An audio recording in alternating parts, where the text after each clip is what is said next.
Salve, salve, meu caro e minha cara rubro-negra. Antes da gente tratar da eminente demissão do Tite, que agora chega aos nossos ouvidos, depois desse vexame, eu quero desejar a você e toda a sua família uma excelente segunda-feira, uma semana abençoada para todos vocês.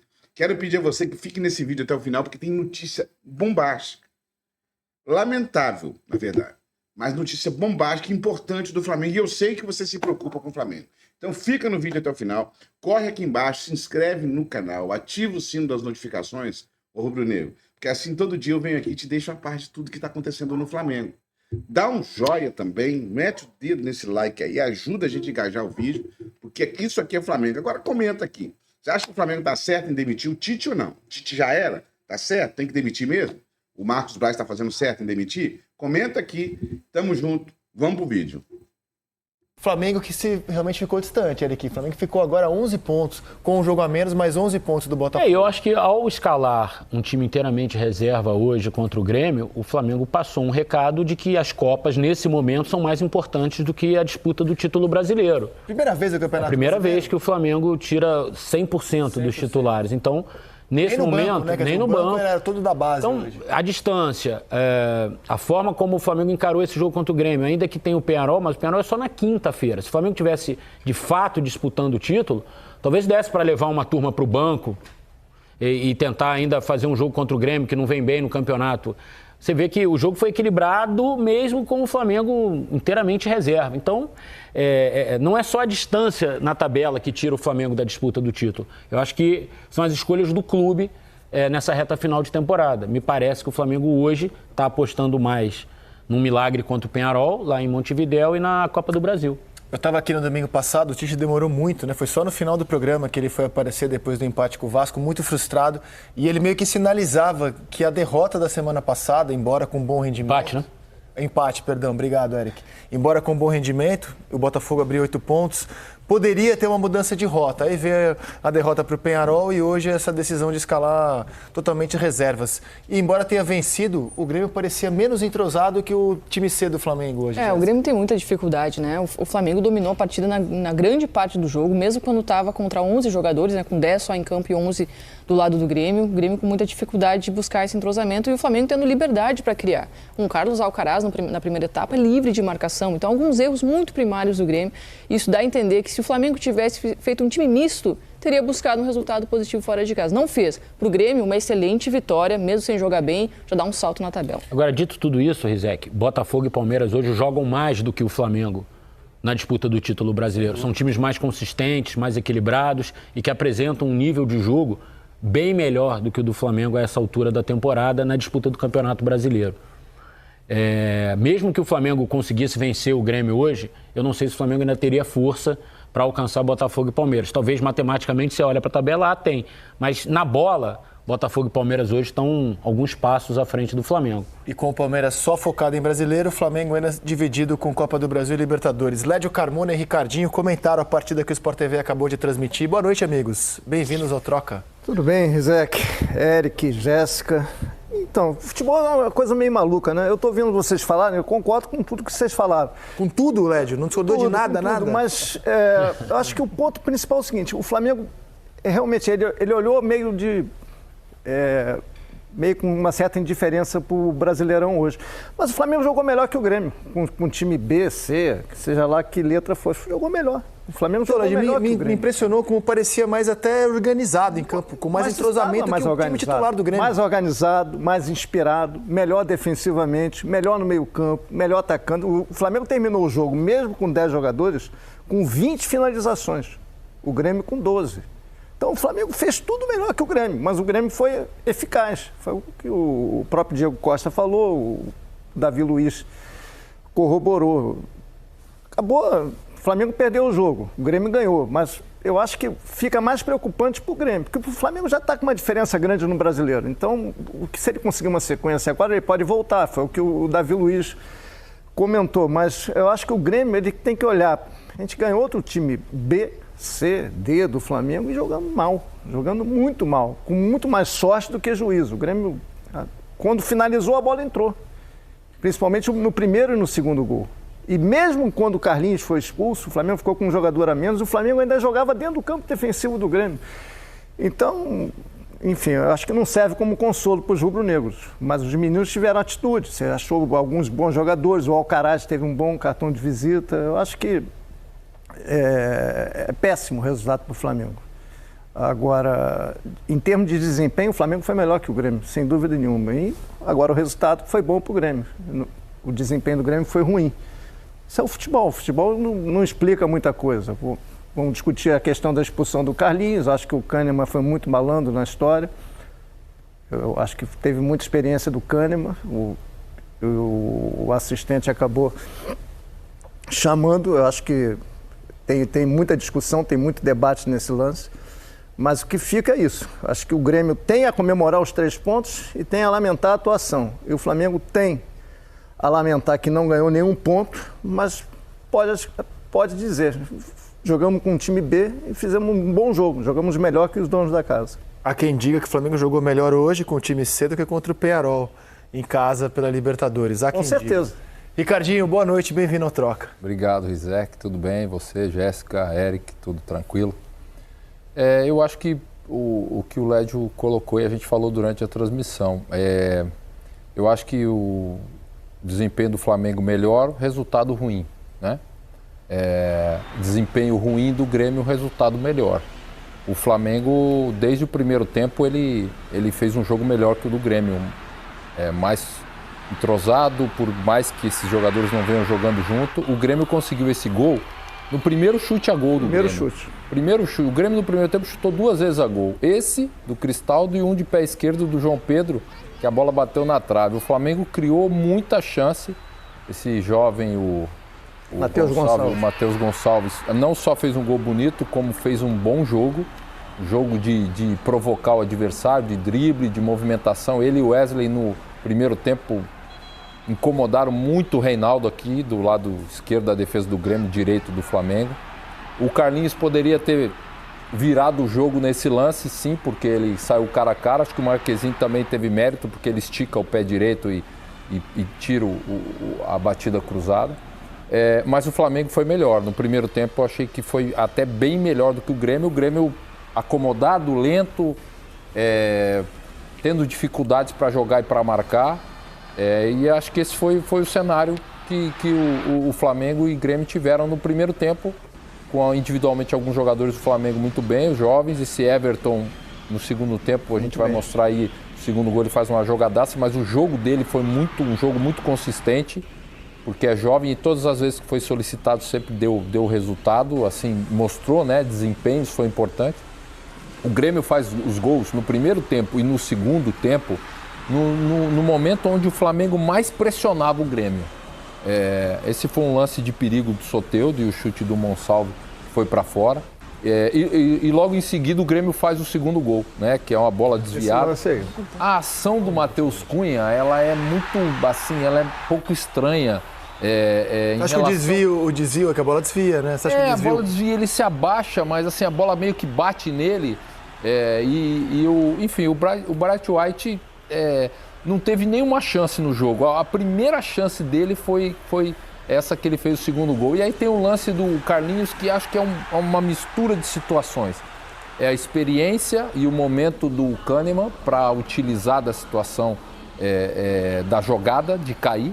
E tem também o Carlinhos, que por mais que ele tente dar um tapa na mão, eu acho que ele acerta um pouco o rosto do Kahneman e foi bem expulso. Mudou o jogo essa expulsão? Num primeiro momento, não. Assim, melhor do que o Grêmio, e ainda assim o Grêmio jogou mal e fez 3 gols. A defesa do Flamengo é dos 8 primeiros, é a pior.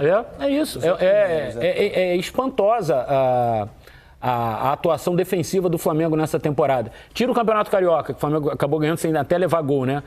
Mas nas competições que você olha no olho do adversário que é do seu tamanho, a atuação defensiva do Flamengo é um desastre esse ano. Aliás, Botafogo e Palmeiras estão tão fora da curva nesse quesito, né, de equilíbrio do time, que o saldo de gols do Botafogo é de 21, do Palmeiras é de 25. Aí vem a turma dos 10, Fortaleza e Flamengo, 10 gols. Olha a diferença, 21, 25 10 gols. Até ofensivamente o Flamengo produz. É um time que produz ofensivamente. Até bem pouco tempo o Pedro ainda é o artilheiro do Campeonato Brasileiro. Outros caras fizeram muitos gols, mas defensivamente Verdade. o Flamengo é o muito... terceiro melhor ataque, mas... Você vê, entre os 8 realmente, primeiros é a pior defesa. É muito desequilibrado o time. É o terceiro melhor ataque do campeonato. Isso desequilibra, isso atrapalha muito durante a partida. Nessa, atrapalhou de hoje contra o Grêmio, mas durante o campeonato, porque às vezes você tem que, quando é melhor que o adversário no jogo, transformar em resultado. E quando você consegue ser regular em relação a essa superioridade, no caso durante o jogo, você tem que ter essa solidez, porque um gol te tira do jogo. Às vezes a parte ofensiva está indo tão bem, você está minando o adversário para tentar o gol. E aí, num momento de desequilíbrio defensivo, você leva um gol, seja um pênalti, uma falta de atenção ou até um desequilíbrio de marcação, e aí te tira do jogo. Hoje, os 2 gols do Grêmio, do primeiro gol e o segundo, eram no momento onde o Flamengo era muito superior. Tinha posse de bola, chegava perto da área, tinha condição de finalizar, criou oportunidades, acabou levando o primeiro gol no chute do Cristaldo. Estava sozinho. E acabou levando o segundo gol também na jogada. Claro que tem mérito dos adversários, óbvio, isso aí. Mas se você for olhar a movimentação do segundo gol, os jogadores do Grêmio fazem uma triangulação com muito espaço dentro da área. Muito espaço. O Bright White, mesmo tendo pego o rebote, ele está entre os 2 zagueiros, assim, a projeção do largo, com um espaço assim, sem sequer ser incomodado para finalizar. Agora, existe uma questão também da decisão de gestão do Flamengo, né? Quando você vai jogar contra o Grêmio, que está tão mal, assim, em termos coletivos e de jogo, fora de casa, com um time completamente alternativo, você negocia o resultado. Você aceita não levar a vitória. Você, de certa maneira, está abrindo mão de competir, né, de buscar a primeira posição. Você abre mão do campeonato. Quando se negocia um placar assim, então é uma... Pontuar. 9 rodadas sem jogadores da Copa América. Jogando com um time totalmente desfalcado. Né?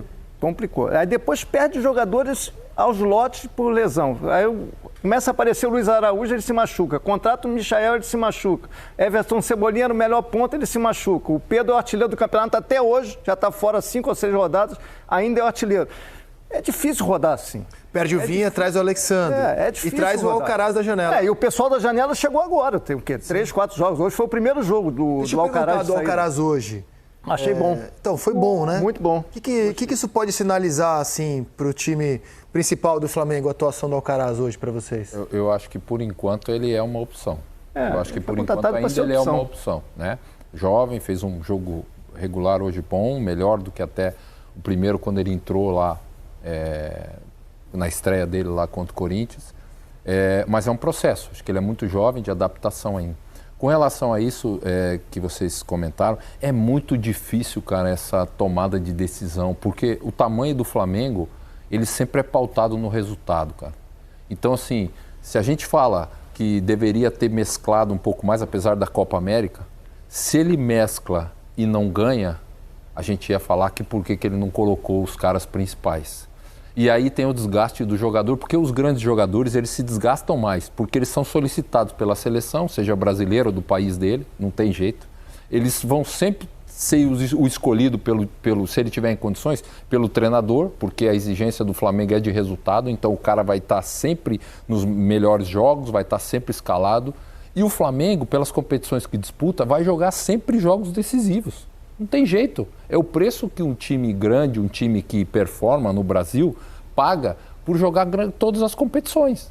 Você joga a competição, você não sai da competição, você vai ser candidato ao título, você vai gastar o seu elenco. Não tem jeito. Por exemplo, a gente vai mostrar daqui a pouco. Teve a bola na mão do Vanderlan. Tem árbitro que dá pênalti, tem árbitro que não dá pênalti. Esse aqui é o problema. A gente fica tonto aqui. Olha só, pra mim, sou exagerado você, ao tentar se desvencilhar do Kahneman, encosta a mão no rosto do Kahneman. A esperteza do Kahneman, que dá uma simulada, como se tivesse levado um soco, uma agressão. E foi assim, pela imagem, parece que encostou o dedo no rosto. Mas eu tô sozinho aqui, PC. Tô aqui só pra tumultuar, que eu tô sozinho aqui. Não, eu também acho. Eu acho que é um exagero o vermelho. Embora a gente tenha visto no campeonato lances parecidos assim vermelho e lances assim amarelo. O problema, eu insisto, é o critério. A gente não sabe o que um juiz... É sempre o critério daquele juiz, não há uma padronização. O juiz André Rizek vê uma coisa, a árbitra Jéssica vê uma coisa... Fala pro árbitro, o senhor tem certeza, não quer dar uma olhada aqui no monitor? É isso que eu acho, assim, a gente não tem uma padronização. O árbitro mesmo aqui é o PC Oliveira. É isso. E ele vai trazer a luz da regra e a análise que ele faz da regra e da aplicação da regra hoje em Porto Alegre. PC, boa noite, bem-vindo à troca. Boa noite, Rizek, Jéssica, Érica. Boa noite para todo mundo que está em casa. Acho que o debate é ótimo, é excelente, principalmente quando a gente fala o que o Éric está citando bastante, a questão de critério, né? De impacto no rosto do adversário. Eu sempre gosto de trazer a informação que a maneira do jogador se comportar, tanto em lance de mãos, né, tentando esconder o braço, colocando o braço para trás do corpo, muitas vezes até perdendo o equilíbrio normal ali da biomecânica do movimento, é em função das novas orientações, que a gente pode até discordar da orientação, né? Porque o jogador muitas vezes precisa do equilíbrio para poder se posicionar. Mas é aquele cuidado que ele tem que ter em lances de mão na bola ou bola na mão. Em lances de atingir o rosto, qual a preocupação da FIFA? Aumentou muito, demasiadamente, o número de concussão, as lesões na cabeça. E aí veio a recomendação para os árbitros para eles terem mais rigor com todo tipo de impacto na cabeça. O que precisa ser observado sempre? Primeiro, a questão se há ou não disputa de bola. Isso é fundamental e para mim é o ponto-chave em relação à ação do Carlinhos. Se há ou não disputa de bola. Outro detalhe que os árbitros observam é a questão de gesto adicional. Se ele está naquele movimento disputando a bola ou se após a disputa da bola ele tem uma ação adicional. Qual que é o risco que ele leva para o adversário? Nem todos os contatos no rosto serão faltas, inclusive. Pode ser que o jogador está disputando com a posição, com o braço numa posição normal, mas ele está disputando a bola, como o lance de ontem, que eu acho que é até legal para a gente fazer a comparação. Se o contato do Matheus Martins no Kahneman tivesse sido naquela primeira ação dele, que o braço está abaixado e ele está disputando a bola, e ele é mais alto do que o Kahneman, e tem um contato ali no Kahneman, normal de uma coisa, né? do cano, é que o Kahneman está sempre nas polêmicas, né? A gente vai chegar no Kahneman.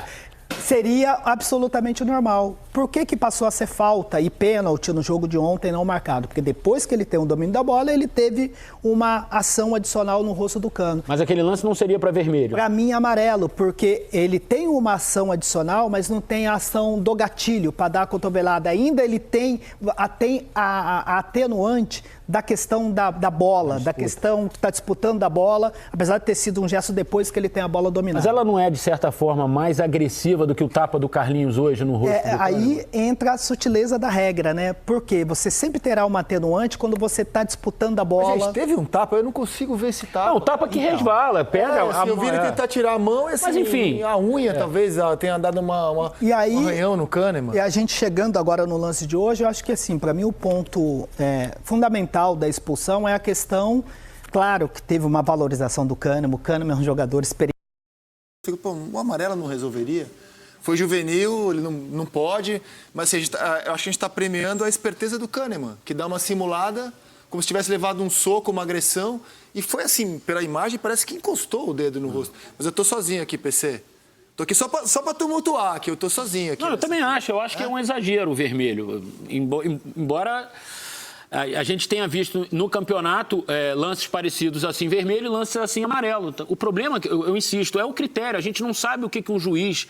É sempre o critério daquele juiz, não há uma padronização. O juiz André Rizek vê uma coisa, a árbitra Jéssica vê uma coisa... Fala pro árbitro, o senhor tem certeza, não quer dar uma olhada aqui no monitor? É isso que eu acho, assim. A gente não tem uma padronização.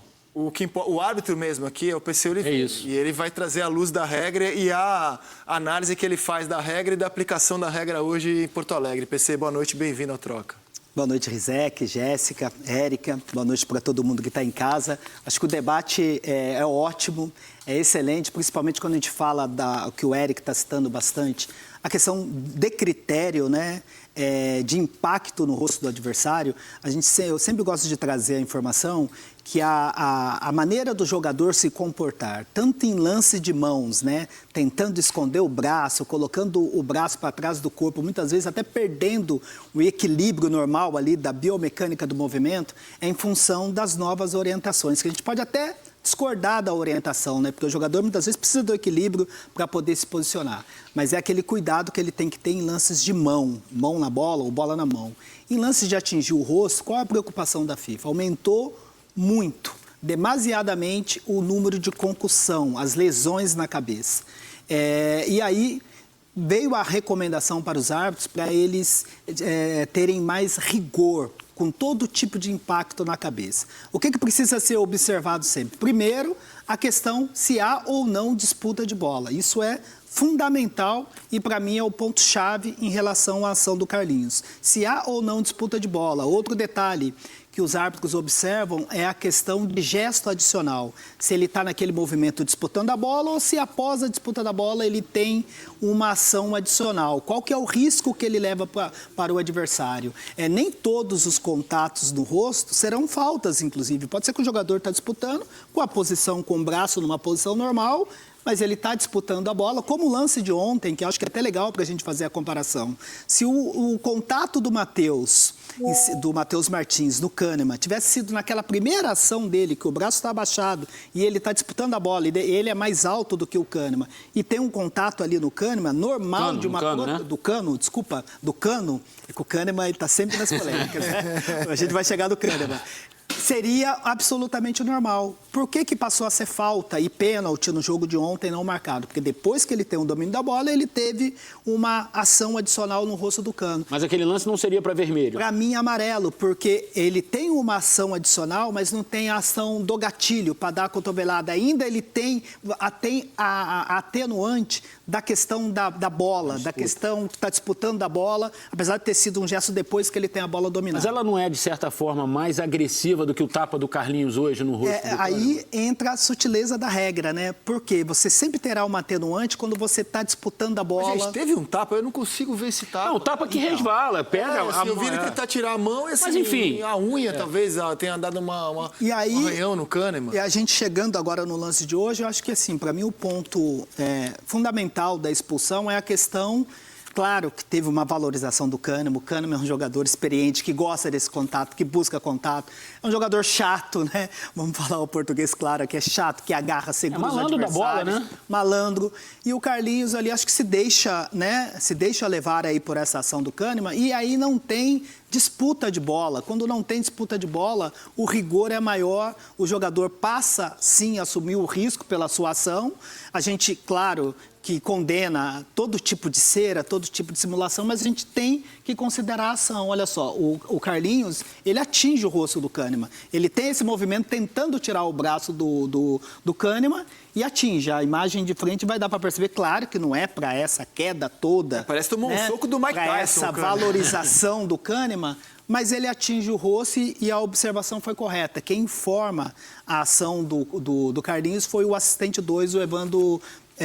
de Melo Lima, porque o Matheus Candançan estava de costas, realmente o Carlinhos está fazendo o gesto aí que estava tentando desvencilhar, mas ele levanta demais o braço, se a gente puder parar, na sequência, a próxima ação, não foi na primeira ação, essa ação agora, ele atinge o rosto do Kahneman, e aí ele passa a assumir o risco, ele está fazendo um movimento ali e atingiu o rosto do adversário, então eu entendo que a expulsão foi correta.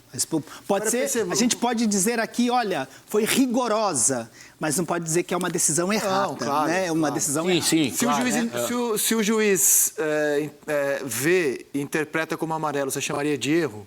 Eu acho que fica muito no limite e eu ainda continuo achando que é lance para expulsão porque não tem disputa de bola. Agora, ele acreditou fielmente no assistente, né? Porque ele não foi nem no VAR para ver, né? E aí a recomendação, Eric e amigos, a questão de trabalho em equipe. E a comissão muitas vezes cobra muito isso da arbitragem, porque hoje está muito fácil para o árbitro e os assistentes também, o quarto árbitro, ficarem omissos. Lavar as mãos, né? Para deixar a situação para o VAR. E vamos imaginar o futebol sem VAR. Te incomoda como árbitro que, por exemplo, ao expulsar o Carlinhos, eu nem acho que a expulsão condicionou muito o jogo, tá? Não mudou muito o jogo. O Flamengo, com a menos, continuou jogando melhor do que o Grêmio. Não acho que assim, o Flamengo perdeu porque teve o Carlinhos expulso. Não é isso. Estou só debatendo do ponto de vista da decisão mesmo da arbitragem, né?